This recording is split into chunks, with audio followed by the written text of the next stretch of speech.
Hay verdades que se clavan como espinas. Las dices con amor y te destrozan igual. Yo vi lo que vi, con estos ojos que lo vieron nacer, que lo lloraron crecer, que rezaron por él cada noche de su vida. Lo vi todo, y cuando abrí la boca para protegerlo, mi propio hijo me miró como si yo fuera su enemiga. No quiero verte más, mamá. No existes para mí. Sus palabras cayeron sobre mí como piedras, y detrás de él, ella sonreía. Apenas, lo suficiente para que yo lo viera y nadie más. Esa sonrisa me heló la sangre, porque yo ya sabía lo que nadie más sabía todavía. Que Lucía no solo me odiaba a mí, ella quería algo mucho más grande, algo que valía millones, algo que solo conseguiría si yo desaparecía, y si Ignacio también desaparecía. Dicen que una madre que advierte es una madre que molesta, pero una madre que calla, ¿es cómplice de lo que viene? Qué alegría tenerte aquí conmigo. Si estás viendo este video, te pido con mucho cariño que te suscribas al canal. Por favor, necesitamos mucho alcanzar 30,000 suscriptores. ¿Puedo contar con su ayuda?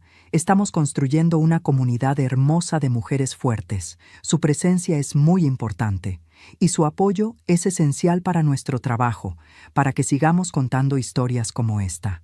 Cuéntame también en los comentarios desde dónde nos está escuchando. Nos emociona saber hasta dónde llegan nuestras historias. La sala estaba llena de fotos. Fotos que yo misma había enmarcado.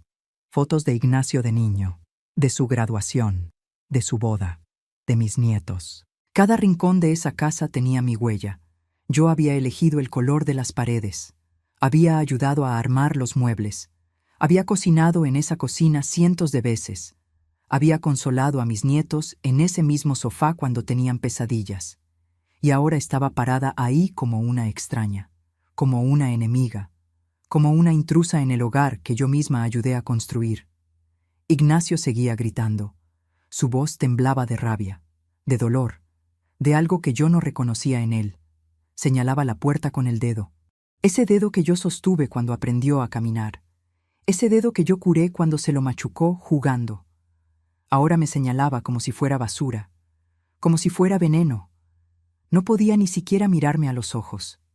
Desviaba la mirada cada vez que yo intentaba sostenerle la vista, porque en el fondo sabía, en el fondo una parte de él sabía que yo no estaba mintiendo, pero el orgullo es una droga poderosa, y el amor ciego es peor. Yo todavía tenía la taza de café en la mano. Lucía me la había servido cuando llegué, con esa sonrisa perfecta que siempre usaba, con esa voz dulce que engañaba a todos, menos a mí. Me había dicho que tenía que hablar conmigo, que quería hacer las paces, que extrañaba nuestra relación. Mentiras, todas mentiras.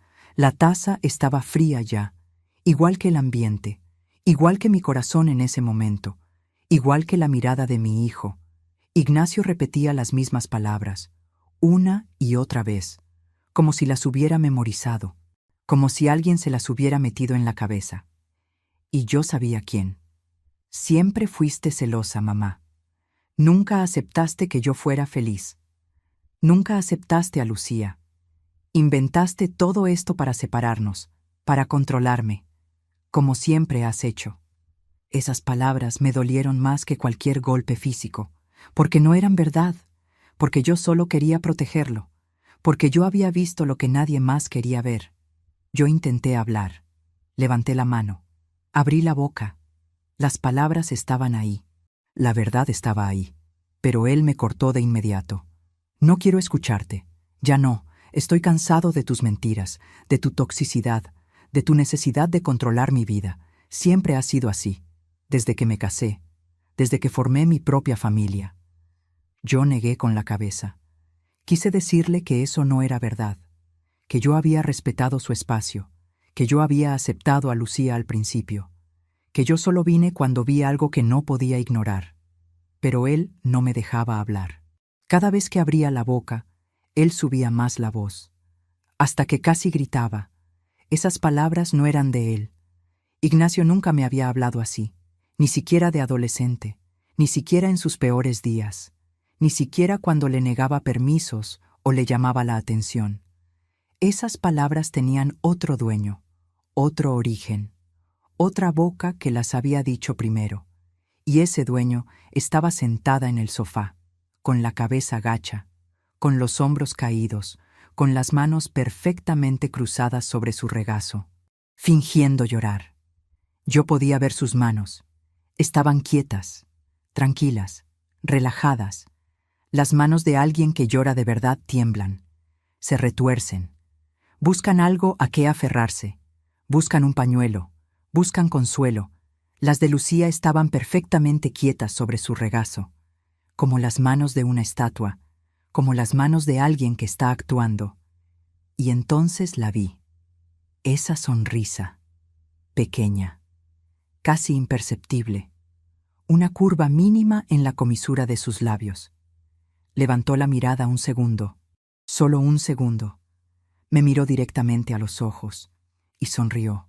Nadie más lo vio. Ignacio estaba de espaldas a ella. Seguía gritándome, seguía apuntándome, seguía destruyéndome con palabras que no eran suyas. Los niños espiaban desde el pasillo, pero nadie más vio lo que yo vi. Esa sonrisa no era de tristeza, no era de dolor, no era de una nuera herida, era de victoria. Era la sonrisa de alguien que acababa de ganar una batalla. Era la sonrisa de un depredador que acaba de atrapar a su presa. Y yo era la presa. Ignacio seguía gritando. Cada palabra era un cuchillo, cada frase era una sentencia. Estás prohibida de ver a mis hijos. No quiero que los contamines con tus venenos. No quiero que les metas ideas en la cabeza. No quiero que les enseñes a desconfiar de la gente. No quiero verte cerca de ellos nunca más. Y devuélveme la llave, ahora mismo, la llave de mi casa. Esa última orden me golpeó como una bofetada. La llave, claro. Lucía había usado eso en mi contra también. Le había dicho que yo había invadido su privacidad, que había entrado sin permiso como una ladrona, que no respetaba su espacio, que había violado su hogar. Saqué la llave de mi bolsa. Con manos temblorosas, la puse sobre la mesa, junto a la taza de café fría, sin decir nada, sin defenderme, porque cualquier cosa que dijera solo empeoraría todo. Escuché un sollozo desde el pasillo, un sollozo pequeño, quebrado. Era mi nieto mayor, el que tenía 8 años, el que me llamaba cada semana para preguntarme cuándo iría a visitarlos, el que me dibujaba tarjetas en la escuela, el que me decía que yo era su abuela favorita. Estaba llorando, y yo no podía hacer nada, no podía abrazarlo, no podía decirle que todo iba a estar bien, no podía consolarlo como había hecho tantas veces antes, porque Ignacio me lo estaba prohibiendo. Mi propio hijo, el hijo que yo acompañé durante sus años de universidad después de que su padre muriera, el joven al que sostuve económicamente mientras terminaba sus estudios, el hombre al que ayudé a convertirse en profesional. Ese hijo ahora era un hombre que me miraba con desprecio, un hombre que había elegido creerle a una mentirosa sobre su propia madre. Yo podría haberle gritado, podría haberle suplicado, podría haberme arrodillado y pedido perdón por algo que no hice, podría haber llorado, podría haber montado un escándalo, podría haber hecho una escena, pero no lo hice. Porque eso es lo que ella esperaba, eso es lo que Lucía quería, que yo me quebrara, que yo perdiera el control, que yo le diera más razones a Ignacio para pensar que estaba loca. Así que no lo hice. Dejé la taza de café sobre la mesa, con cuidado, sin hacer ruido, como si estuviera en cámara lenta. Me puse de pie. Alicé mi falda, respiré hondo, y miré a Ignacio una última vez.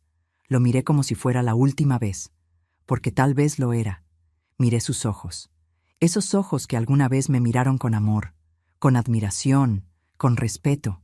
Ahora solo había rabia, solo había dolor, solo había confusión, y caminé hacia la puerta, con la espalda recta, con la cabeza en alto, con el corazón destrozado pero con la dignidad intacta, porque podían quitarme a mi hijo, podían quitarme a mis nietos, podían quitarme mi lugar en esa familia, pero no podían quitarme mi dignidad.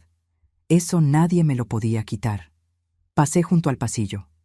Vi a mis nietos asomados desde el cuarto.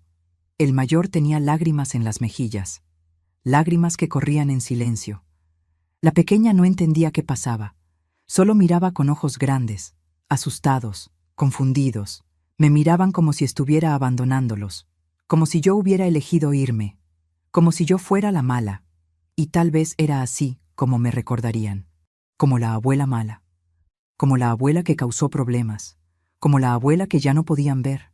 Abrí la puerta. El aire frío de la tarde me golpeó la cara. Era febrero, hacía frío, el cielo estaba gris, parecía que iba a llover. Salí, di 2 pasos, y la puerta se cerró detrás de mí. El sonido fue seco, final, definitivo, como el cierre de un ataúd, como el final de un capítulo, como el fin de algo que nunca volvería a ser igual. Me quedé parada en el porche unos segundos, no sé cuántos. El tiempo se había detenido. Podía escuchar mi propia respiración. Podía sentir el peso en el pecho. Podía sentir cómo el mundo seguía girando mientras el mío se derrumbaba. Caminé hacia mi auto. Las piernas me pesaban como si fueran de plomo.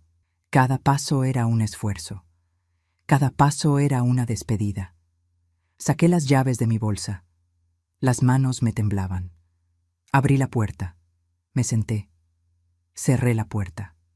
Puse las manos en el volante. Y me quedé ahí, mirando la casa donde vivía mi hijo, la casa donde vivían mis nietos, la casa a la que ya no era bienvenida. Y entonces lloré. Lloré como no lloraba desde que enterré a mi esposo. Lloré por mi hijo, por mis nietos, por la familia que acababa de perder. Lloré por las mañanas que ya no pasaría con ellos, por los cumpleaños que me perdería, por las graduaciones futuras donde no estaría. Pero también lloré de miedo, porque yo sabía algo que Ignacio no sabía, algo que nadie más sabía todavía, algo que me aterraba. Y ese secreto me aterraba más que cualquier otra cosa. Lucía no había terminado. Esto no era el final de su plan, era solo el principio. Yo era un obstáculo, y ella acababa de quitarme del camino. ¿Pero qué venía después? ¿Qué más tenía planeado? Arranqué el auto, y mientras me alejaba, miré por el espejo retrovisor. Vi la casa haciéndose pequeña, vi mi vida anterior desapareciendo, y supe que nada volvería a ser igual. Si te está gustando esta historia, por favor, asegúrate que ya estás suscrita al canal. Necesitamos mucho alcanzar 30,000 suscriptores. ¿Puedo contar con su apoyo a nuestro trabajo? Me llamo Refugio, tengo 60 años y soy viuda desde hace 12. Mi esposo Aurelio murió de un infarto fulminante una mañana cualquiera de mayo. Se levantó para ir al trabajo como siempre. Me dio un beso en la frente. Me dijo que volvería temprano. Y a medio camino se desplomó en la calle. Un transeúnte llamó a la ambulancia, pero ya era tarde. No hubo señales, no hubo advertencias, no hubo tiempo para despedidas, solo un adiós que nunca pude darle. Ignacio tenía 18 años cuando perdió a su padre. Ya era casi un hombre, pero seguía siendo un niño en muchos sentidos. Un niño que acababa de perder a su héroe. Estaba en su último año de universidad. Yo vendía tamales de madrugada, me levantaba a las 3, preparaba la masa, el relleno, los envolvía uno por uno y salía a venderlos a las 6. También costuraba para las vecinas, arreglaba dobladillos, hacía vestidos para quinceañeras, bordaba manteles, lo que fuera. Hacía lo que fuera necesario para que a mi hijo no le faltara nada, para que pudiera terminar la universidad, para que no tuviera que abandonar sus estudios, para que tuviera las oportunidades que yo nunca tuve. Nunca pedí ayuda a nadie, nunca me quejé, nunca me di por vencida. Y cuando Ignacio se graduó, sentí que todo había valido la pena. Todo el cansancio, todas las madrugadas, todas las noches sin dormir. Los 2 últimos años de su formación fueron los más duros para mí, pero los enfrenté. Por él. Ignacio era mi orgullo. Consiguió un buen trabajo en una empresa de contabilidad. Era amable, trabajador, responsable, cariñoso conmigo. Me visitaba cada semana. Me ayudaba con los gastos. Me decía que algún día me devolvería todo lo que había hecho por él. Y entonces conoció a Lucía. Fue en una fiesta de la empresa. Ella trabajaba en recursos humanos. Era bonita, educada, simpática. Ignacio llegó a casa esa noche hablando de ella, con una sonrisa que no le había visto en años. Empezaron a salir. El noviazgo fue un torbellino, demasiado rápido para mi gusto. Se conocieron en abril, en julio ya estaban comprometidos, en diciembre se casaron. Yo intenté decirle que esperara, que se tomara su tiempo, que la conociera mejor, que no había prisa. Pero él estaba enamorado, ciego de amor. Me decía que cuando conoces a la persona indicada, lo sabes, que no había razón para esperar, que Lucía era perfecta, y yo no quise ser la madre controladora, la suegra amargada, la que arruina la felicidad de su hijo. Así que callé, tragué mis dudas, y sonreí en la boda. Lucía era encantadora con todos, con mi familia, con los vecinos, con los amigos de Ignacio. Sonreía todo el tiempo. Ayudaba en la cocina cuando venía a mi casa. Traía regalos, flores, pan dulce. Llamaba a Ignacio con apodos dulces. Mi amor, mi cielo, mi vida. Toda la familia la adoraba. Mis hermanas decían que Ignacio había tenido suerte, que Lucía era una joya, que la cuidara bien. Todos menos yo, porque había algo en sus ojos que no me gustaba, algo que no cuadraba, algo frío, calculador, vacío. Cuando sonreía, la sonrisa no le llegaba a los ojos. Cuando abrazaba, el abrazo no tenía calor. Cuando hablaba, las palabras sonaban ensayadas, perfectas, demasiado perfectas. Pero yo no tenía pruebas, solo una sensación, un instinto, esa voz interior que te dice que algo no está bien, y los instintos no son suficientes para advertir a un hijo enamorado. Así que guardé silencio y observé. Lo que nadie sabía era el secreto que yo guardaba. Aurelio había dejado un seguro de vida, una póliza que había sacado años antes, cuando Ignacio era niño. Una póliza millonaria a nombre de nuestro hijo. Eran casi 3 millones de pesos. Yo guardaba ese documento bajo llave, en una caja fuerte pequeña que tenía escondida en mi closet. Ignacio sabía que había un seguro. Su padre le había hablado de eso antes de morir, pero no sabía la cantidad exacta. Yo nunca se lo había dicho. Pensaba hacerlo cuando cumpliera 30 años, cuando tuviera más madurez, más experiencia con el dinero, cuando supiera manejarlo bien, cuando no fuera tan fácil de manipular. Un día, poco después de la boda, Ignacio mencionó el seguro frente a Lucía. Estábamos cenando en mi casa. Él estaba contándole sobre su padre, sobre lo responsable que había sido, y dijo: «Mi papá dejó un seguro para mí, para mi futuro». Yo vi cómo los ojos de Lucía brillaron. Solo un segundo, pero lo vi. «¿Un seguro?», preguntó ella con voz casual, demasiado casual. «Sí», respondió Ignacio, «pero mi mamá lo guarda. Dice que es para cuando sea más grande». Se rió, como si fuera una broma.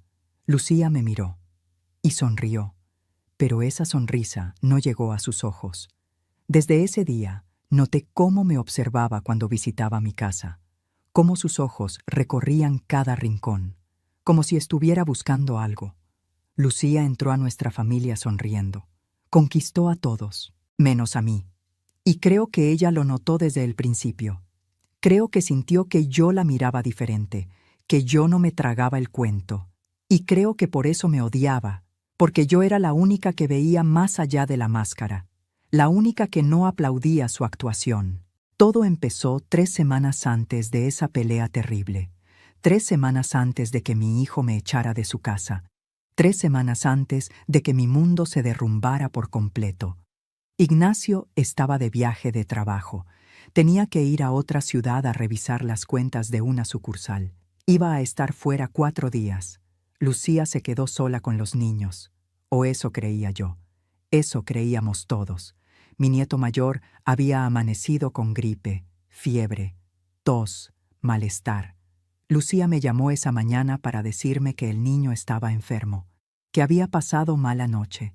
Yo le dije que iría a llevarle un jarabe, uno que siempre me había funcionado con Ignacio cuando era niño, un remedio casero que mi madre me había enseñado, Lucía me dijo que no era necesario, que ya le había dado medicina, pero yo insistí, porque soy abuela, y las abuelas insisten. Llegué a la casa como a las 11 de la mañana. El auto de Lucía estaba en la entrada, pero había otro auto también, un auto que no reconocí, un BMW negro, nuevo. Toqué el timbre, esperé. Nadie abrió. Volví a tocar. Esperé más tiempo. Nada. No se escuchaba ningún ruido adentro, ningún movimiento. Pensé que tal vez estaban dormidos, que el niño había pasado tan mala noche que todos estaban descansando, o que tal vez Lucía había salido a comprar algo y alguien la había llevado, aunque eso no explicaba su auto en la entrada. Yo todavía tenía una llave de la casa, una copia que Ignacio me había dado cuando se mudaron. Me la dio por si había alguna emergencia, por si los niños necesitaban algo y ellos no estaban, por si pasaba cualquier cosa. Habíamos hecho un intercambio. Yo les di una llave de mi casa, ellos me dieron una de la suya. Era normal, éramos familia, o eso pensaba yo. Dudé un momento. ¿Debía entrar así, sin avisar?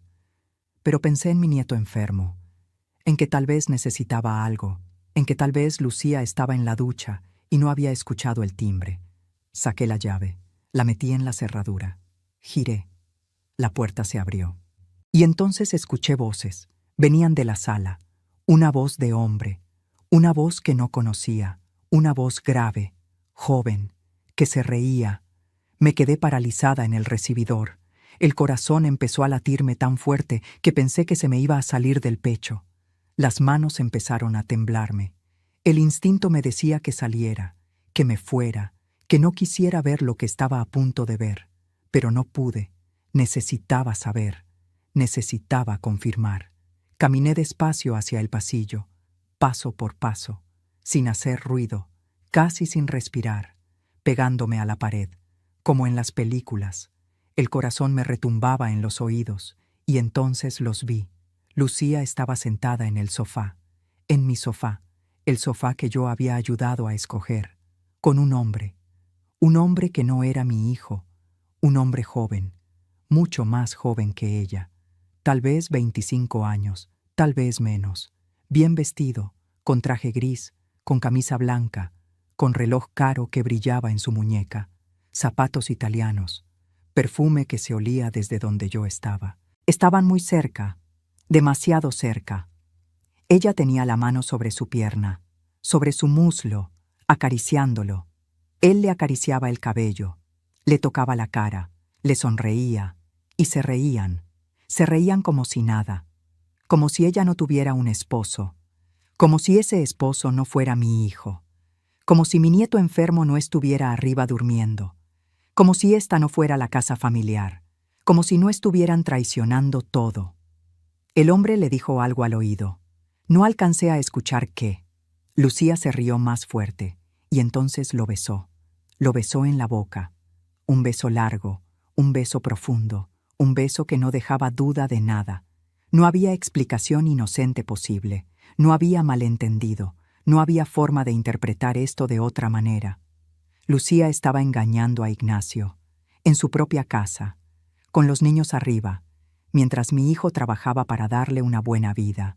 Sentí náuseas, sentí rabia, sentí dolor, sentí todo junto.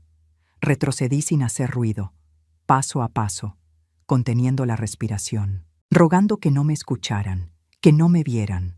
Llegué a la puerta, salí, cerré despacio, con cuidado, sin hacer el más mínimo ruido.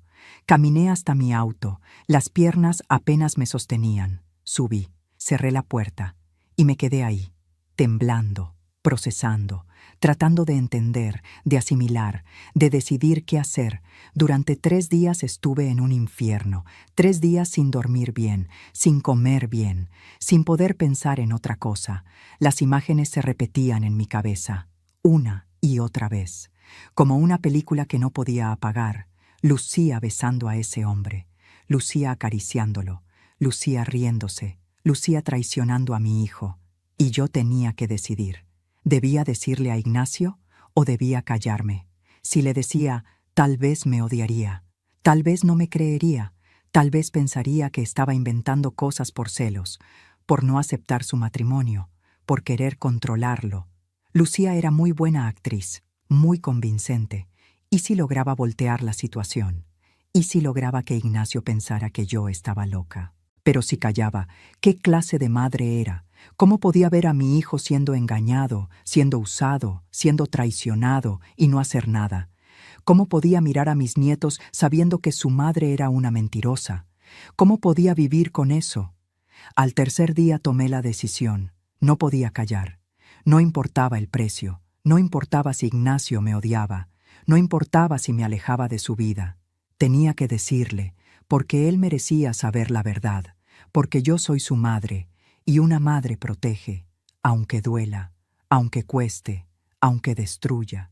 Le mandé un mensaje. Le dije que necesitaba hablar con él, a solas, que era importante, que era urgente. Ignacio me respondió extrañado, preocupado. Preguntó si estaba bien, si había pasado algo. Le dije que estaba bien, pero que necesitaba verlo. Quedamos en una cafetería, un lugar neutral, un lugar público, donde pudiera hablar con calma, donde no hubiera interrupciones. Llegué temprano, pedí un café que no tomé, y esperé. Ignacio llegó 15 minutos después. Se veía cansado del viaje, pero contento de verme. Me dio un beso en la mejilla. Se sentó frente a mí. Pidió un café también, y me preguntó qué pasaba. Yo respiré hondo, y se lo dije todo. Le conté que había ido a su casa, que había encontrado el auto extraño, que había entrado porque nadie abría y estaba preocupada por mi nieto, que había visto a Lucía con otro hombre. Le di todos los detalles, el día, la hora, cómo era el hombre, qué estaban haciendo. No exageré, no dramaticé, no agregué nada que no hubiera visto, solo la verdad cruda y dolorosa. Ignacio se puso pálido, completamente pálido, como si la sangre se le hubiera ido de la cara. Dejó la taza de café en la mesa.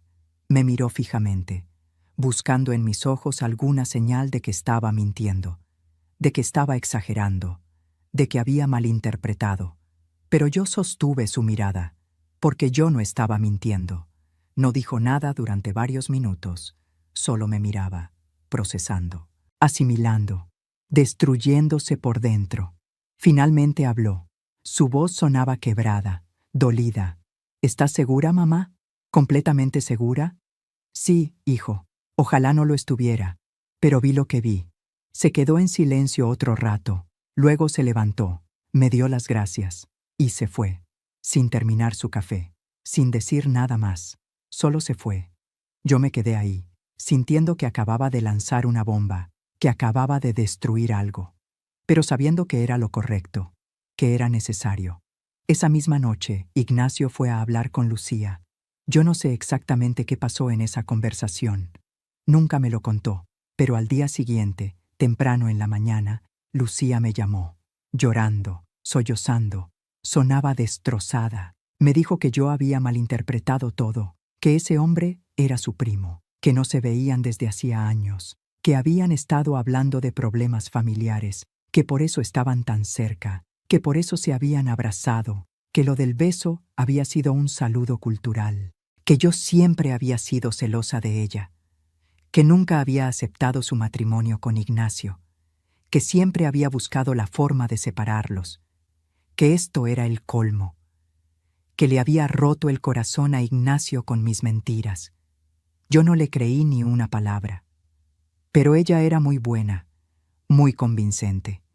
Lloraba con tanta emoción, hablaba con tanto dolor, y yo supe en ese momento que Ignacio le había creído a ella, no a mí. Supe que había elegido su versión, la versión cómoda, la versión que no destruía su matrimonio, la versión que no lo obligaba a enfrentar la verdad. Y 2 días después vino a mi casa. Vino la pelea, la explosión, el destierro. Vino el momento en que mi hijo me dijo que no existía más para él, pero yo sabía la verdad, y la verdad, tarde o temprano, siempre sale a la luz. Siempre. Las semanas que siguieron fueron las más oscuras de mi vida, más oscuras incluso que cuando perdí a Aurelio, porque perder a un esposo por muerte Es dolor profundo, es un hueco en el pecho, es llorar hasta quedarte sin lágrimas, pero perder a un hijo por elección, por rechazo, por abandono, eso es diferente, eso es peor, porque es pérdida con rabia, es pérdida con impotencia, es pérdida sabiendo que la persona sigue viva, pero te ha borrado de su vida. Yo intentaba comunicarme con Ignacio. Le mandaba mensajes buenos días, mensajes preguntando cómo estaba, mensajes diciendo que lo amaba, mensajes pidiendo que al menos me dejara hablar. Todo quedaba sin respuesta. Mis mensajes ni siquiera aparecían como leídos. Tenían una sola palomita gris. Me había bloqueado. Llamaba y me mandaba directo a buzón. Intenté desde otros números. Desde el teléfono de una vecina. Desde un teléfono público. Contestaba. Escuchaba mi voz y colgaba. Una y otra vez. Me estaba borrando de su vida sistemáticamente. Como si nunca hubiera existido. Como si los años que pasamos juntos no significaran nada. Una vecina del barrio me encontró en el mercado un sábado. Doña Lupita. Una señora que conocía a Ignacio desde niño. Me dijo que lo había visto comprando con Lucía y los niños el fin de semana anterior, que se veían felices, que los niños se veían contentos, que Ignacio y Lucía iban de la mano, que se reían, como si nada hubiera pasado, como si mi ausencia no les afectara en absoluto, como si yo nunca hubiera existido. Empecé a cuestionarme a mí misma, a dudar de mi propia memoria, de mi propia cordura. ¿Había visto realmente lo que creí ver? Tal vez solo habían estado muy cerca. Tal vez el beso que recordaba no había sido tan claro. Tal vez yo estaba tan desesperada por tener razón que mi mente había inventado detalles. Tal vez Lucía tenía razón. Tal vez yo nunca había aceptado su matrimonio. Tal vez era una suegra tóxica y no me daba cuenta. La soledad me estaba comiendo viva. Me estaba volviendo loca. Pasaba días enteros sin hablar con nadie, sin salir de casa, mirando el teléfono, esperando que Ignacio llamara, que cambiara de opinión, que me perdonara, aunque yo no había hecho nada malo. Una noche, como a las 11, recibí un mensaje de un número desconocido, un número que no tenía guardado, que nunca había visto. Abrí el mensaje con el corazón acelerado. Decía: «Cuídese, señora. Hay gente que sabe que usted sabe demasiado». Leí ese mensaje 5 veces, 10 veces, 20 veces, tratando de entender. ¿Quién me lo había enviado? ¿Por qué? ¿Qué era lo que yo sabía? ¿Sabía sobre la infidelidad de Lucía? ¿Eso era todo? ¿O había algo más? Intenté responder, preguntar quién era, qué quería decir, pero el número no existía. El mensaje rebotaba. Era un número temporal, desechable. Alguien que no quería ser rastreado. Guardé el celular. Pero no pude dormir esa noche. Me quedé despierta, con la luz prendida, escuchando cada ruido de la casa, cada crujido, cada sonido, esperando, sin saber qué. Al día siguiente empecé a notar cosas extrañas, cosas que antes habría ignorado, pero ahora, con el mensaje en la cabeza, tomaban otro significado. Un auto que no reconocía estacionado frente a mi casa. Era un auto negro, sedán, con vidrios polarizados. No podía ver quién estaba adentro. Estuvo ahí 2 horas, desde las 3 de la tarde hasta las 5. Y luego se fue. No bajó nadie, no pasó nada, solo estuvo ahí, observando, esperando. 3 días después, a la misma hora, el mismo auto volvió. Se estacionó en el mismo lugar. 2 horas exactas, y se fue. Alguien me estaba vigilando. Alguien estaba siguiendo mis movimientos. Alguien quería saber qué hacía, con quién hablaba, a dónde iba. Entré en pánico, un pánico profundo, visceral. Fui a buscar la póliza del seguro, la póliza de Aurelio, la que guardaba bajo llave en mi caja fuerte. Necesitaba verificar que estuviera segura, que nadie la hubiera tocado, que nadie supiera de ella. Abrí el closet, moví las cajas de zapatos, saqué la caja fuerte, marqué la combinación y la abrí. La póliza estaba ahí, intacta, pero algo no estaba bien.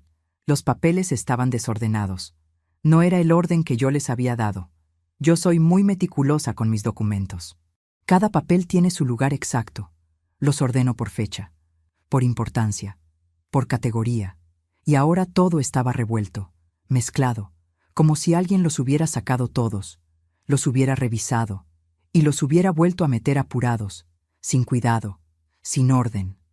Alguien había estado ahí. Alguien había entrado a mi casa. Había encontrado mi escondite.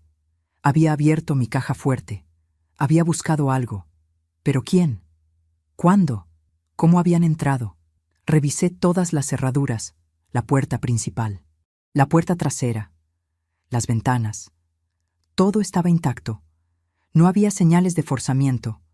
No había vidrios rotos. No había cerraduras dañadas. Pero alguien había entrado, de alguna forma.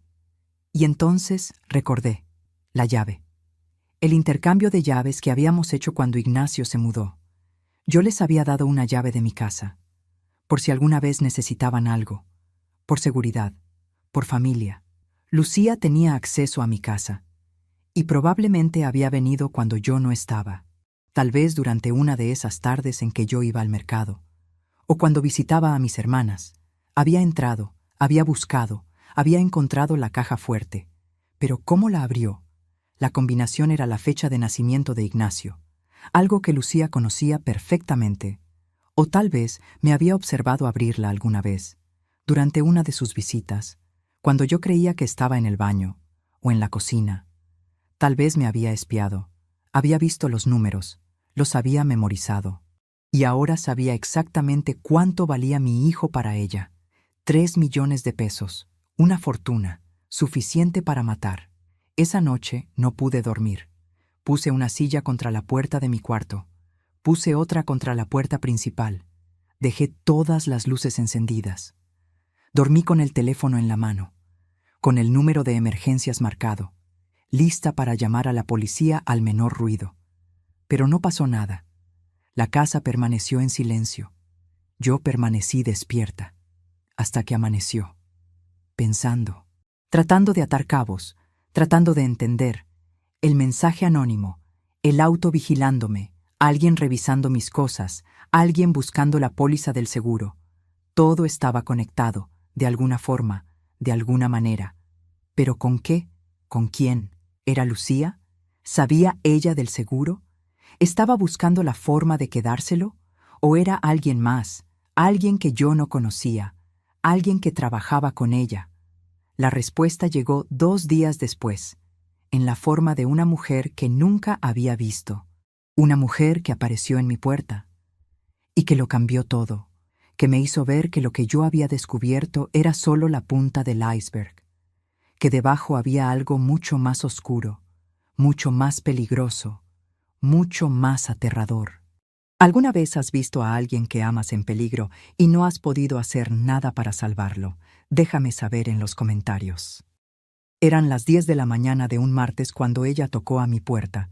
Yo estaba tomando café, tratando de distraerme, tratando de no pensar. Cuando escuché el timbre, mi primer instinto fue no abrir, después del auto vigilándome, después de encontrar mis papeles revueltos, después del mensaje amenazante. Ya no confiaba en nadie. Pero algo me hizo levantarme. Algo me hizo caminar hacia la puerta. Miré por la mirilla. Era una mujer, sola, como de 40 años, vestida con pantalón negro y blusa blanca, pelo recogido en una cola, sin maquillaje. Se veía cansada, nerviosa. Miraba hacia los lados constantemente, como si tuviera miedo de que alguien la hubiera seguido. Abrí la puerta solo una rendija, con la cadena puesta. ¿Sí? Pregunté con desconfianza. Ella me miró directo a los ojos. ¿Refugio? Asentí sin decir nada. Ella volvió a mirar hacia la calle, hacia ambos lados, verificando, y luego me habló en voz baja, urgente, asustada. Necesito hablar con usted. Es urgente. Es sobre Lucía. Mi corazón dio un vuelco. Quité la cadena. Abrí la puerta. Ella entró rápido. Yo cerré detrás de ella. Con seguro. Con cadena. Nos sentamos en la sala. Ella no dejaba de moverse. de mirar hacia la ventana, de tocar sus manos nerviosamente. «¿Quién es usted?», le pregunté. «Me llamo Berenice», respondió, y entonces me dijo algo que me congeló la sangre, algo que hizo que el mundo dejara de girar, algo que confirmó mis peores miedos. Lucía mató a mi hermano. El silencio cayó como una losa, pesado, denso, aterrador. Dejé que esas palabras se hundieran en mí, que se acomodaran, que tomaran significado. Mató, asesinó. No fue infidelidad, no fue traición simple, fue asesinato. Yo fui quien le mandó ese mensaje, continuó Berenice. Yo la he estado vigilando, siguiendo sus movimientos, porque necesitaba estar segura antes de venir a hablar con usted. Necesitaba confirmar que Lucía estaba con otro hombre, que estaba repitiendo su patrón. Berenice se quedó callada unos segundos, dejándome procesar. Luego continuó. Su voz temblaba. Su hermano se llamaba Rodrigo. Había conocido a Lucía hacía 6 años, en una conferencia de trabajo. Ella trabajaba en recursos humanos de otra empresa.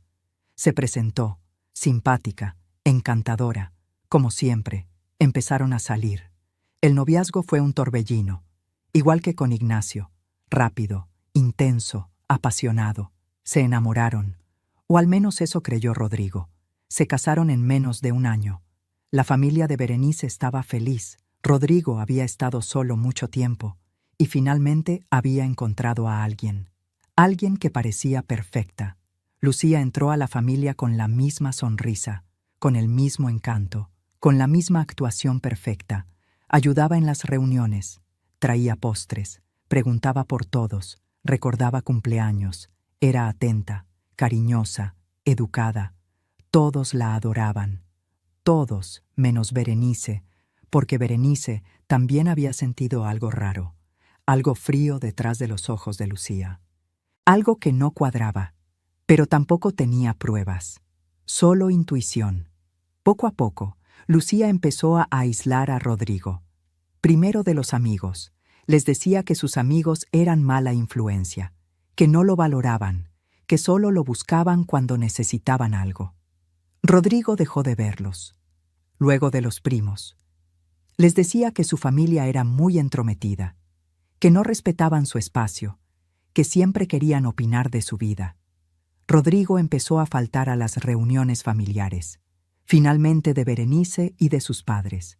Les decía que ellos nunca la habían aceptado, que siempre la trataban diferente, que preferían que Rodrigo estuviera solo. Rodrigo cada vez los visitaba menos, cada vez llamaba menos, hasta que prácticamente dejó de hacerlo. Y entonces Berenice descubrió algo. Rodrigo tenía un seguro de vida, un seguro grande, muy grande, 2.800.000 pesos. Lo había sacado años antes, cuando trabajaba en una empresa que ofrecía ese beneficio, y la beneficiaria era su esposa, Lucía. Berenice no pensó mucho en eso en ese momento. Era normal. Los esposos suelen ser beneficiarios. No había nada raro, hasta que pasó lo que pasó. 6 meses después de la boda, Rodrigo murió. En un accidente de auto. Iba manejando de regreso del trabajo, en una carretera que conocía perfectamente, que había recorrido 1000 veces. El auto salió de la carretera en una curva. Se desbarrancó, cayó varios metros y se incendió. El fuego consumió casi todo. Apenas pudieron recuperar el cuerpo. Apenas pudieron identificarlo. La policía investigó. Hicieron el peritaje, revisaron la escena y concluyeron que había sido un accidente, exceso de velocidad, pérdida de control, mala suerte, caso cerrado. Lucía lloró en el funeral, lloró como viuda destrozada, como mujer que acababa de perder al amor de su vida. Todos la consolaban, todos la abrazaban, todos le decían que Rodrigo había sido afortunado de tenerla. Lucía recibió el seguro, 2.800.000 pesos, una fortuna. Y 2 meses después, desapareció. Simplemente se fue, sin dejar dirección, sin despedirse de nadie, sin dar explicaciones. Como un fantasma, Berenice nunca estuvo convencida. Algo no le hacía sentido. Rodrigo era un conductor excelente, cuidadoso, responsable. No era de los que corren, no era de los que se arriesgan. ¿Por qué habría perdido el control justo ahí, justo en esa curva, justo 6 meses después de casarse? Contrató un investigador privado con sus ahorros.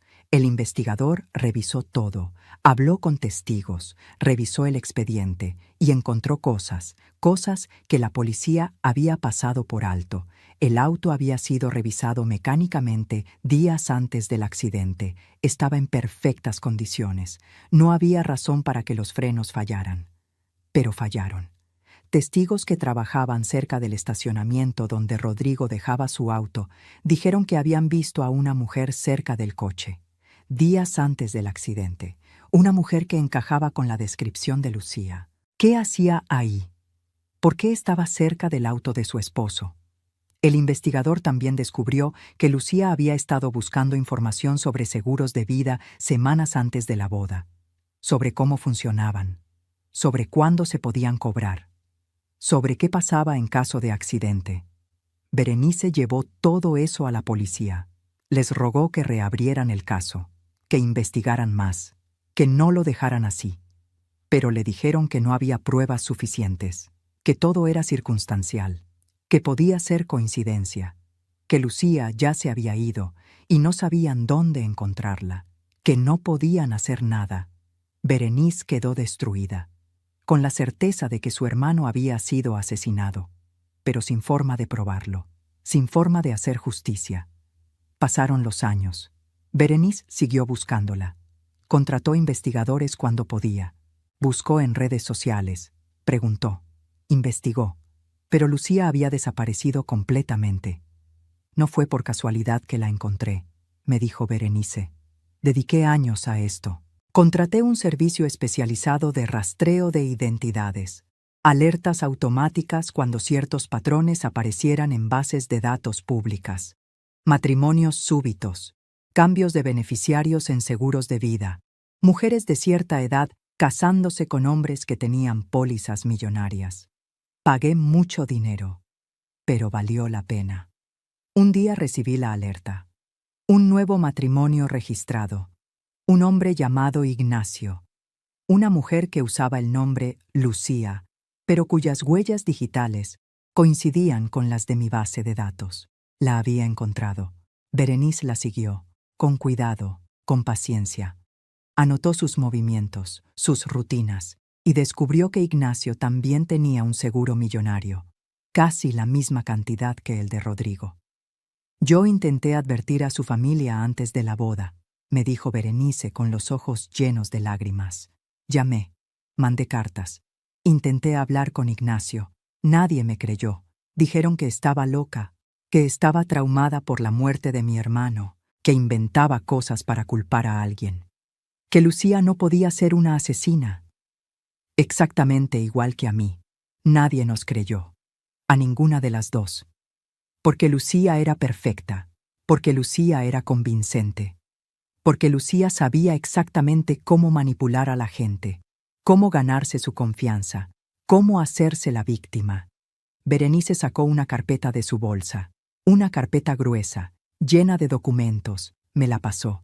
La abrí con manos temblorosas, adentro había de todo. Fotos del accidente de Rodrigo, reportes del investigador privado, copias de los peritajes, movimientos bancarios sospechosos de Lucía, capturas de pantalla de búsquedas que ella había hecho en Internet, testimonios de personas que la conocieron, y más, mucho más. Había registros de otros nombres que Lucía había usado, otros lugares donde había vivido, otras ciudades, otros hombres. El investigador había seguido cavando y había encontrado un patrón. Lucía no era quien decía ser. Su nombre real ni siquiera era Lucía. Era un alias. Uno de varios. Había cambiado de identidad varias veces. Había vivido en diferentes estados y en cada lugar el mismo patrón. Conocía a un hombre, se casaba rápido, él tenía un seguro de vida y meses después él moría.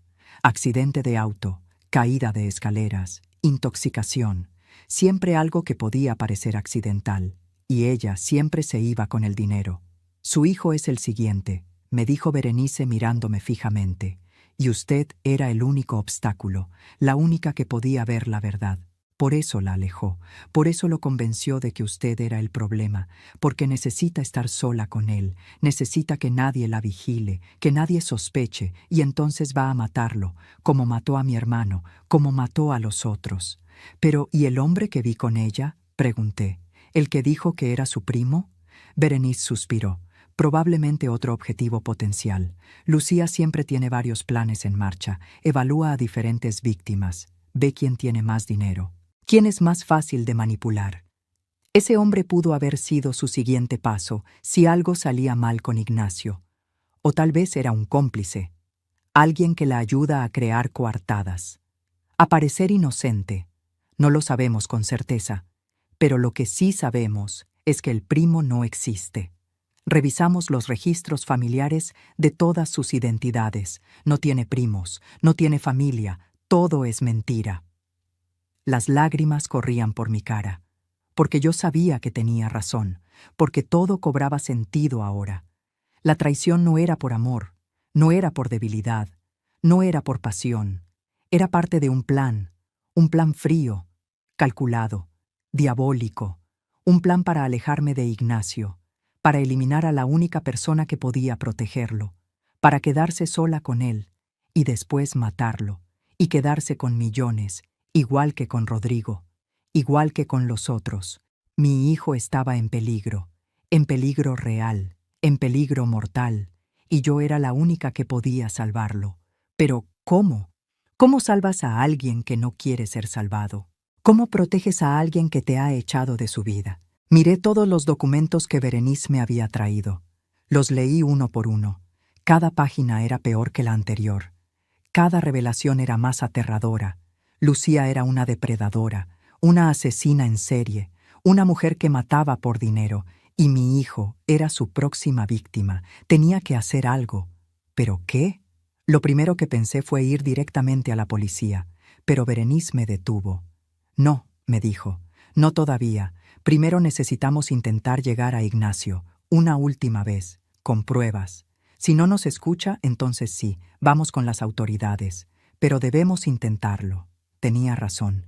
Intenté llamar a Ignacio otra vez, desde diferentes números, desde teléfonos públicos, desde el celular de Berenice. Nada, todos los números bloqueados, todos los intentos rechazados. Entonces tenemos que ir a él, dijo Berenice. Tenemos que enfrentarlo, aunque sea en público, aunque sea incómodo. Decidí ir a buscarlo en persona. Fui a su trabajo, a la empresa donde trabajaba como contador. Llegué temprano, como a las 8 de la mañana. Antes de que entrara, me quedé esperando en la entrada, vigilando. Berenice se quedó en su auto, por si algo salía mal.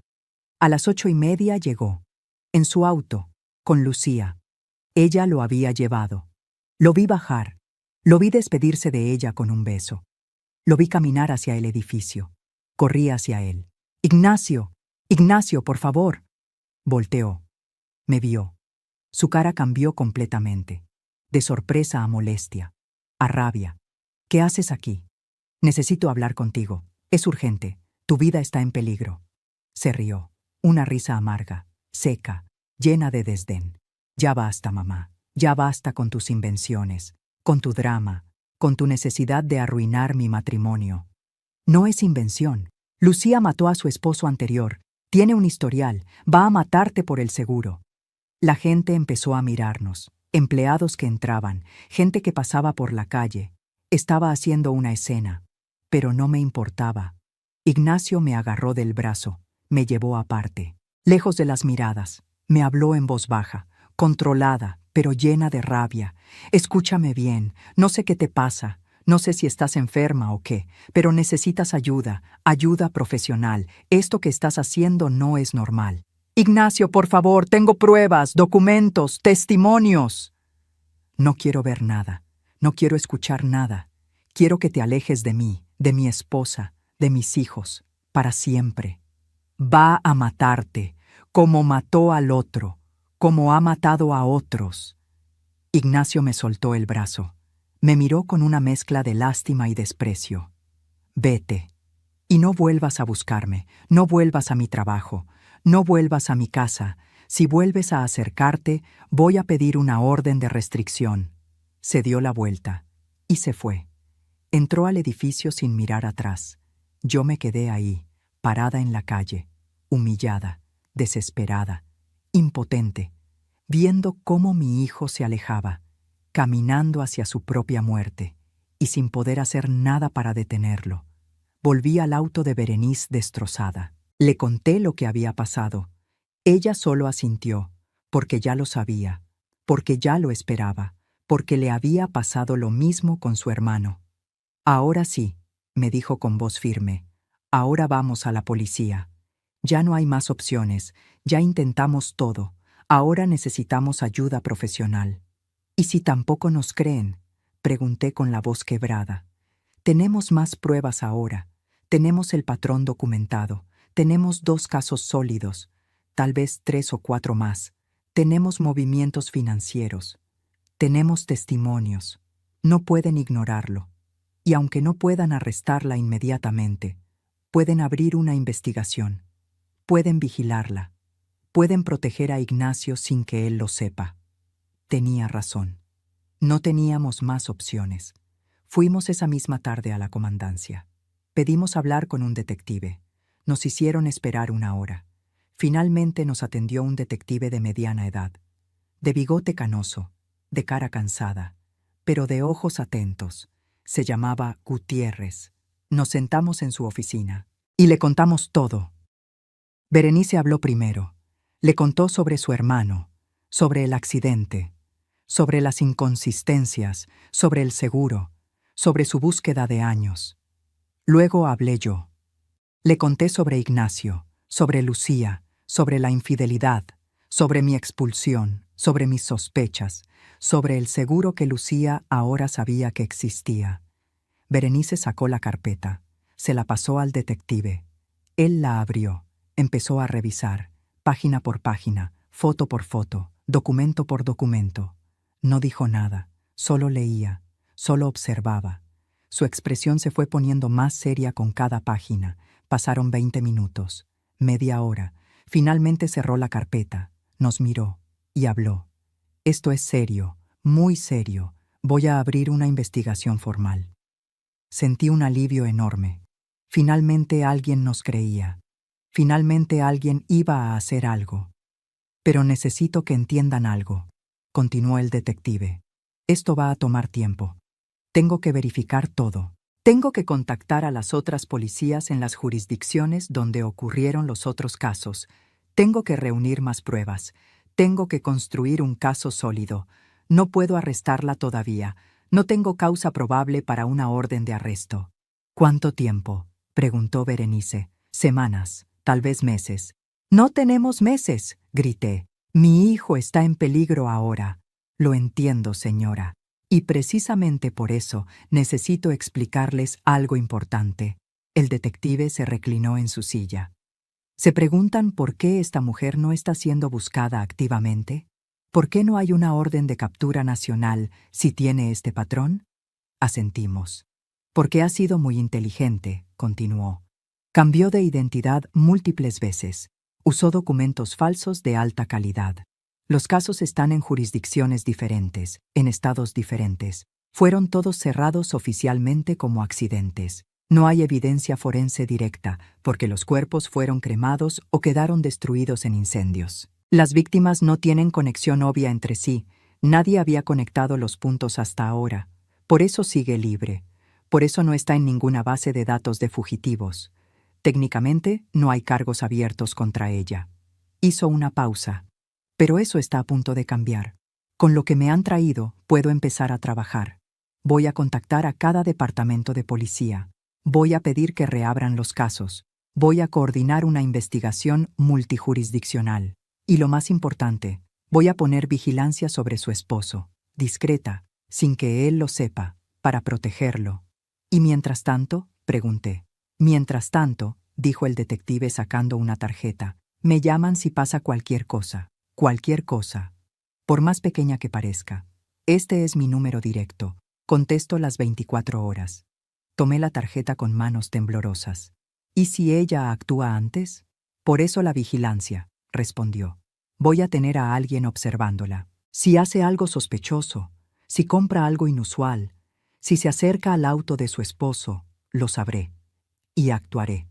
No era lo que yo quería, pero era algo. Era más de lo que teníamos antes. Salimos de la comandancia con una pequeña esperanza, una esperanza frágil, pero esperanza al fin. Berenice se quedó conmigo esos días. No quería dejarme sola. Decía que Lucía podía intentar algo contra mí también, que yo sabía demasiado, que era un peligro para ella. Y tenía razón. Pasaron 4 días. 4 días de angustia, de espera, de miedo constante, de revisar el teléfono cada 5 minutos, de dormir mal, de sobresaltos con cada ruido. Y entonces, el 5.º día, pasó. Recibí la llamada que cambió todo, la llamada que confirmó nuestras peores sospechas, la llamada que casi me mata de miedo, pero que también fue la llamada que salvó a mi hijo. Era mediodía de un jueves. Berenice había salido a comprar comida. Yo estaba sola en casa, revisando de nuevo los documentos, tratando de encontrar algo más, algo que pudiera usar, algo que convenciera a Ignacio. Mi celular sonó. Un número desconocido, pero local. Dudé, pero contesté. ¿Bueno?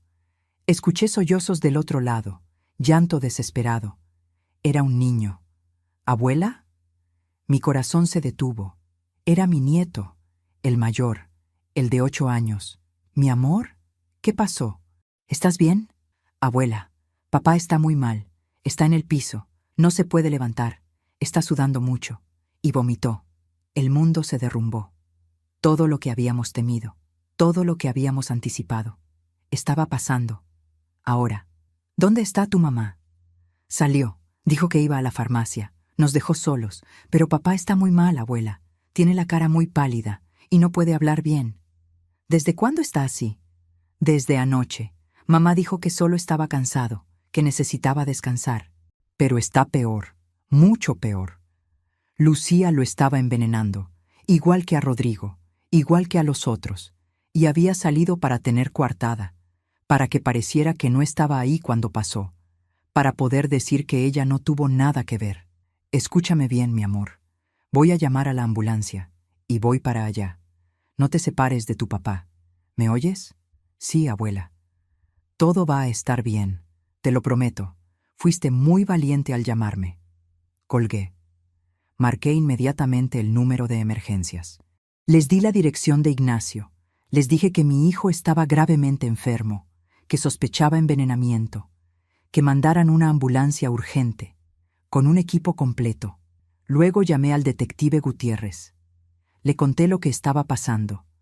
Me dijo que mandaría patrullas, que se comunicaría con el hospital, que llegaría él también, que tenían que atrapar a Lucía con las manos en la masa. Tomé mis llaves, subí a mi auto y manejé como loca hacia la casa de Ignacio. Iba llorando, rezando, suplicando que llegara a tiempo, que no fuera demasiado tarde, que mi nieto hubiera llamado a tiempo, que el veneno no hubiera hecho daño irreversible. Llegué antes que la ambulancia. La puerta estaba cerrada. Toqué desesperada, grité, «Ignacio, abre, soy mamá». Mi nieto abrió. Tenía los ojos rojos de llorar, la cara manchada de lágrimas, las manos le temblaban. «¿Dónde está?» «En la sala». Corrí adentro, y lo que vi me heló la sangre. Ignacio estaba tirado en el piso, pálido, sudando, respirando con dificultad. Tenía vómito a su lado, tenía los labios morados, los ojos vidriosos. Me arrodillé junto a él, le tomé la mano. Estaba fría, húmeda. «Ignacio, hijo, mírame». Abrió los ojos con esfuerzo. Me miró sin reconocerme al principio. Sus ojos no enfocaban bien. Luego, poco a poco, me vio. «¿Mamá?» Su voz era apenas un susurro. «Estoy aquí. Ya viene la ambulancia. Vas a estar bien. Te lo prometo. Me siento muy mal. Lo sé, mi amor. Lo sé. Pero vas a estar bien. Voy a cuidarte». Lágrimas corrían por mi cara, cayendo sobre él, sobre su camisa empapada de sudor. Escuché las sirenas afuera, La ambulancia había llegado. ¡Aquí, aquí!, grité. Entraron los paramédicos, con una camilla, con equipo médico, con oxígeno, con todo. Se pusieron a trabajar inmediatamente. Le tomaron los signos vitales, le pusieron oxígeno, le pusieron una vía intravenosa. Hicieron preguntas. ¿Qué había comido? ¿Qué había tomado? ¿Desde cuándo estaba así? Mi nieto respondió lo que pudo. Yo respondí lo que sabía. Los paramédicos se miraron entre ellos, con preocupación, con urgencia. Tenemos que llevarlo ahora, ya. Lo subieron a la camilla, lo sacaron corriendo. Yo subí a la ambulancia con él. Mi nieto quiso venir también. No, mi amor, quédate con tu hermanita. Va a venir alguien a cuidarlos. Yo te llamo, ¿sí? Cuida a papá, abuela. Lo voy a cuidar, te lo prometo. La ambulancia arrancó con las sirenas encendidas. Iba a toda velocidad, esquivando autos. Los paramédicos seguían trabajando, monitoreando, inyectando, hablando por radio con el hospital. Yo sostenía la mano de Ignacio, rezando, suplicando, prometiéndole que todo iba a estar bien. En el hospital nos estaban esperando. Un equipo completo. Nos llevaron directo a urgencias. Me quedé afuera, en el pasillo, caminando de un lado a otro, esperando, suplicando, temblando. 1 hora después salió el médico, un hombre joven, de lentes, de bata blanca, de expresión seria. ¿Es usted la madre? Sí. ¿Cómo está? Estable por ahora, pero encontramos algo en sus análisis de sangre, algo que no debería estar ahí. ¿Qué cosa? Una sustancia tóxica. Estamos haciendo más pruebas para identificarla exactamente, pero parece ser arsénico. Arsénico, veneno, como sospechábamos, como sabíamos, como Berenice había advertido. Hemos llamado a la policía. Es protocolo en casos de envenenamiento sospechoso. Ya sé, yo los llamé también. Minutos después llegó el detective Gutiérrez, con 2 policías uniformados. Me vio. Se acercó. ¿Cómo está? Envenenado, con arsénico. ¿Dónde está la esposa? No sé. Salió antes de que pasara. Mi nieto me llamó porque estaban solos. Voy a mandar patrullas a la casa, a buscarla, a ver qué encuentra. Y voy a poner vigilancia aquí en el hospital, por si viene. Asentí. Me senté en una silla del pasillo, agotada, destrozada, pero aliviada, porque habíamos llegado a tiempo, porque mi nieto había llamado, porque Ignacio estaba vivo. Media hora después, Lucía entró al hospital.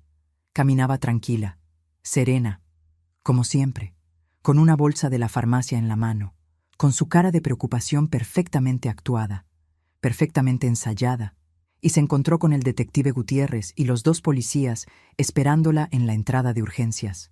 Su cara cambió. Solo un segundo, un microgesto de sorpresa, de confusión, de cálculo. Luego volvió la máscara. ¿Qué pasó?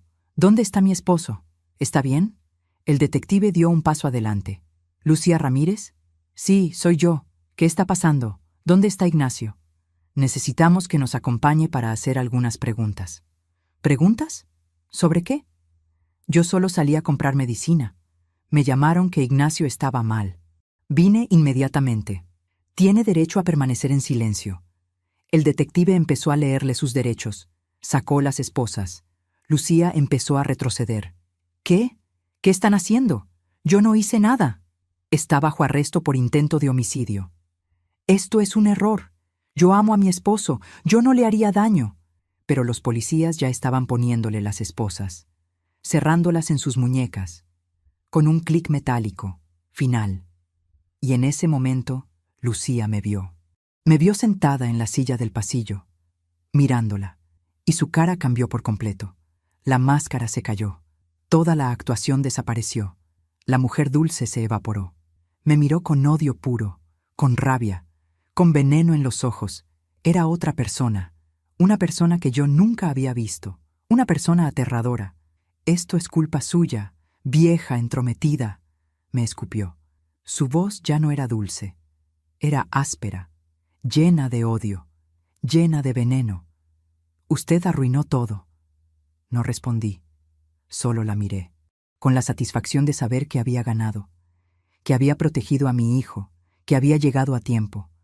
Los policías se la llevaron, arrestada, esposada, derrotada, y justo en ese momento sacaron a Ignacio de urgencias, en una silla de ruedas, pálido, débil, con suero conectado, con oxígeno, pero consciente, vivo.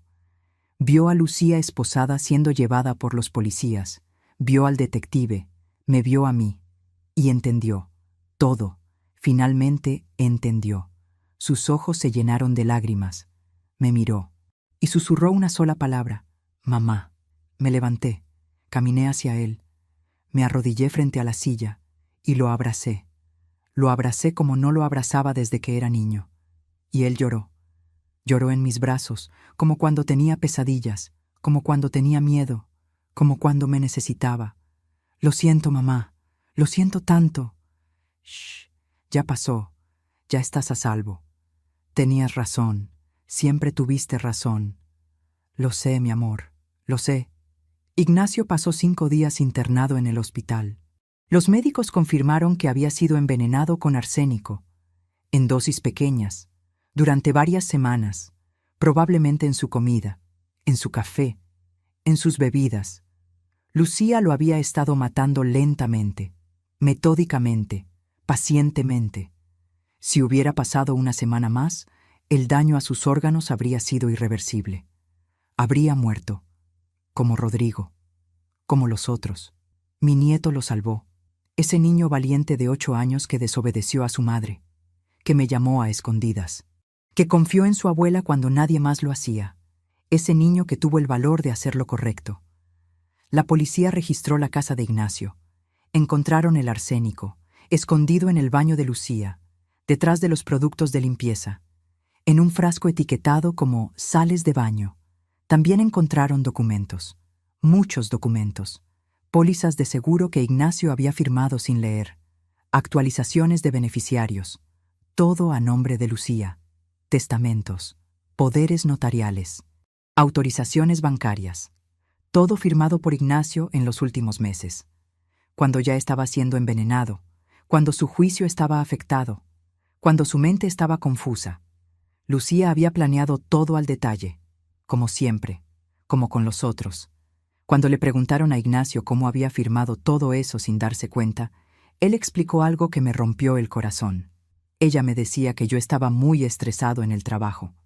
Dijo con voz quebrada, que me veía muy cansado, que ella se encargaría de los papeles de la casa, de las finanzas, que yo solo me enfocara en mi carrera, y yo le creí, porque soy contador, porque trabajo con números todo el día, porque lo último que quería al llegar a casa era revisar más documentos, así que firmaba lo que ella me ponía enfrente, sin leer, confiando.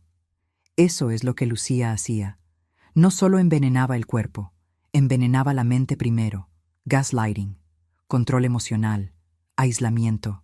Le hacía creer que estaba sobrecargado, que necesitaba descansar, que podía confiar en ella completamente. Y cuando su defensa mental estaba baja, comenzaba con el veneno físico. El detective Gutiérrez reabrió el caso de Rodrigo, con la nueva evidencia, con el arresto de Lucía, con el veneno encontrado.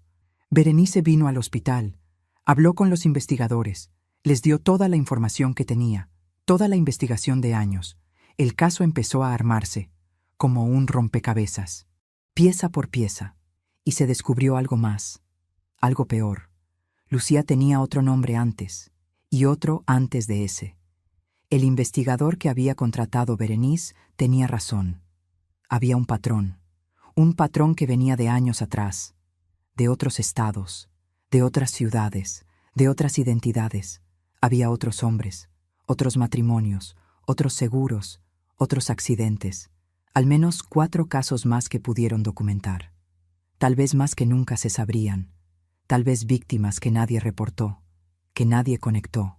Lucía era una asesina serial, una depredadora que buscaba hombres con dinero, con seguros de vida, con patrimonios.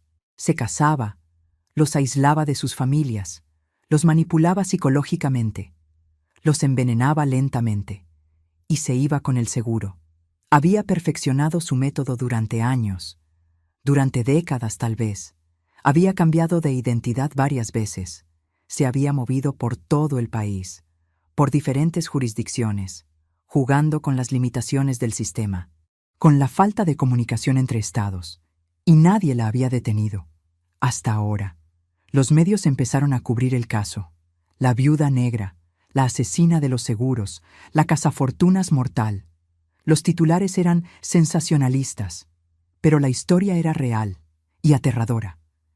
Ignacio tuvo que enfrentar la verdad de que la mujer que amaba era una asesina, la verdad de que todo había sido mentira, desde el principio, desde el primer encuentro, la verdad de que había estado a días de morir, a semanas tal vez, y la verdad de que su madre tenía razón. Nos reconciliamos en el hospital, en su cuarto, a solas, sin espectadores, sin público, sin cámaras. Él me tomó la mano y lloró. Lloró por horas, por la vergüenza, por el dolor, por el miedo, por la traición, por todo. Perdóname, mamá. Por favor, perdóname. Ya está perdonado, mi amor. Ya está. Fui tan estúpido, tan ciego, tan orgulloso. Estabas enamorado. Ella te manipuló. No fue tu culpa.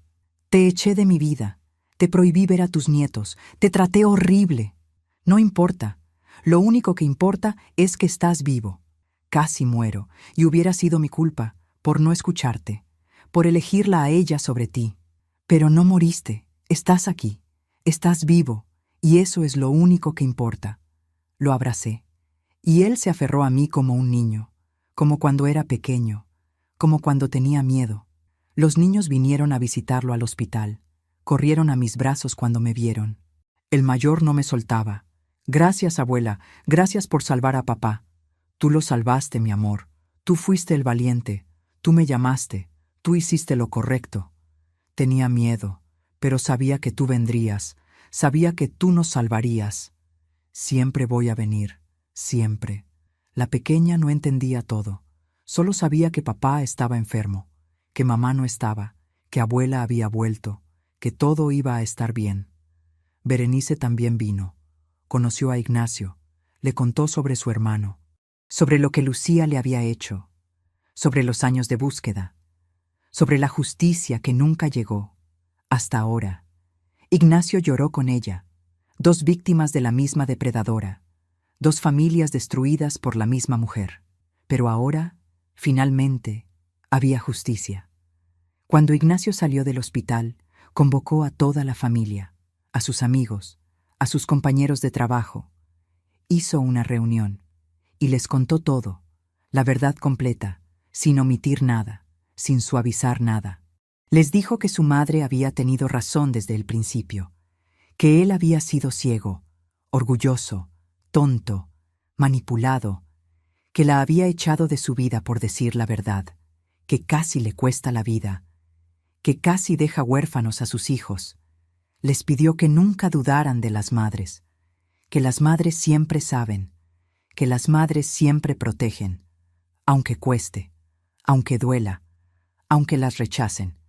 Yo no necesitaba esa reivindicación pública. No necesitaba que me dieran la razón. No necesitaba disculpas frente a otros. Pero entendí por qué lo hizo.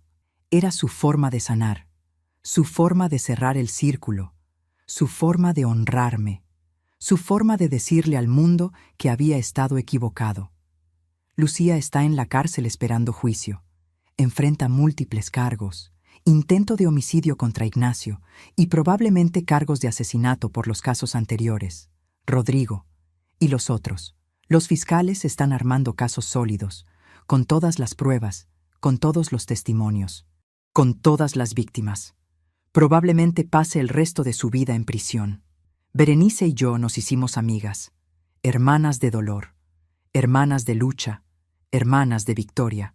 Nos vemos seguido, hablamos por teléfono, compartimos el peso de lo que vivimos y la satisfacción de haber salvado a Ignacio.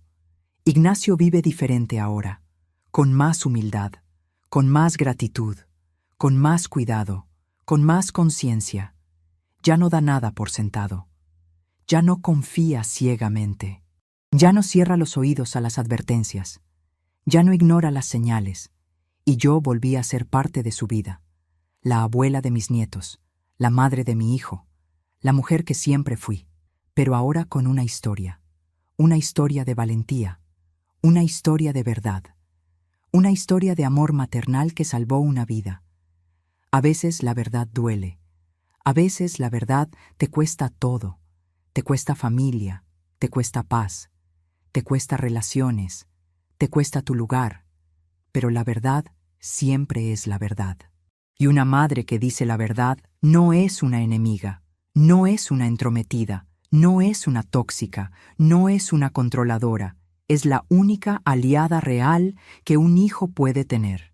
Yo pude haberme callado, pude haber dejado que Ignacio viviera su vida, pude haber elegido la paz sobre la verdad, pude haber evitado el conflicto, pude haber sido la suegra que nunca molesta, pero entonces estaría enterrando a mi hijo hoy.